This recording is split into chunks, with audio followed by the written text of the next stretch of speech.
Chennai metro ரயிலின் பயண கட்டணத்தை குறைக்க மத்திய மாநில அரசுகளை தொடர்ந்து வலியுறுத்துவோம் என மார்க்சிஸ்ட் கம்யூனிஸ்ட் கட்சியின் மாநிலங்களவை உறுப்பினர் டி.கே. ரங்கராஜன் தெரிவித்துள்ளார்.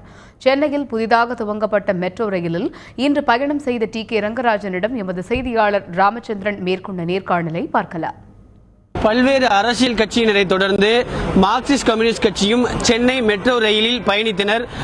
ஆலந்தூர் முதல் கோயம்பேடு பணிமனை வரை 7 ரயில் நிலையங்கள் வழியாக அவர்கள் பயணம் மேற்கொண்டனர்.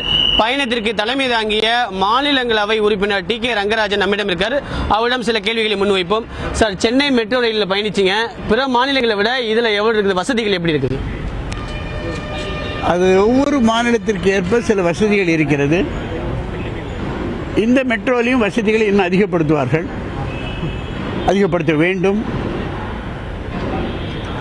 கட்டணத்தை பொறுத்தவரை மத்திய அரசு, மாநில அரசு சாமானிய மக்களும் பயணம் செய்வதை போல் கட்டணத்தை குறைக்க வேண்டும். மற்ற ரயிலை காட்டிலும் இங்க சென்னையில பொறுத்த வரைக்கும் 250% கட்டணம் கூடுதலாக இருக்குது. இதுக்கு யாரெல்லாம் அந்த கட்டணம் குறைக்கிறதுக்கு ஈடுபடுறதுக்கு நீங்க குரல் கொடுப்பீங்க? மத்திய சர்க்காரிடம் பேசுவோம். மாநில சட்டமன்றத்தில் எங்கள் சட்டமன்ற உறுப்பினர்கள் பேசுவார்கள். பொதுமக்களுடைய கருத்துக்களை தெரிந்து கொண்டு இங்கே ஆர்ப்பாட்டமும் நடத்தப்பட்டு இருக்கிறது. ஆகவே தொடர்ச்சியாக அதற்கான முயற்சி நடக்கும்.